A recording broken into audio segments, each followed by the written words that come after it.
মা তুমি আজকে একটু ঘুগনি আনাও না, ঘুগনি খেতে খুব মন চাইছে। ঠিক আছে, আমার সোনা বলেছে আর আমি না বানিয়ে কি পারি। তো সর্বপ্রথমে বাদাম নিয়েছি, আমি আদা নিয়েছি, গোটা ধনে, গোটা জিরে, এলাচ, দারচিনি, লবঙ্গ, টমেটো সমস্ত কিছু আমি পেস্ট করে নিয়েছি।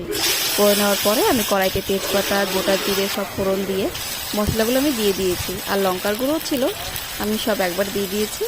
আর তারপরে কাশ্মীরি লঙ্কার গুঁড়ো দিয়ে দিয়েছি।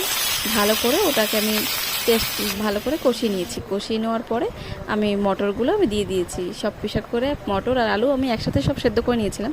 তারপরে সবার ফার্স্টে আমি যখন ফুটে উঠেছে তখন আমি দিয়ে দিয়েছি ম্যাগি মশলা। তো ম্যাগি মশলাটা দেওয়ার কিছুক্ষণ বাদেই আমি দিয়ে দিয়েছি কাঁচা লঙ্কা আর ধনের পাতা। তারপরে দিয়ে দেওয়ার খানিকক্ষণ বাদেই আমি দিয়ে দিয়েছি শাহি সানরাইজ গরম মশলা। আর নামানোর একটু আগে আমি ঘি দিয়ে নামিয়ে নিয়েছি। আপনারা দেখতেই পাচ্ছেন যে কত সুন্দর হয়েছে। আপনারা সবাই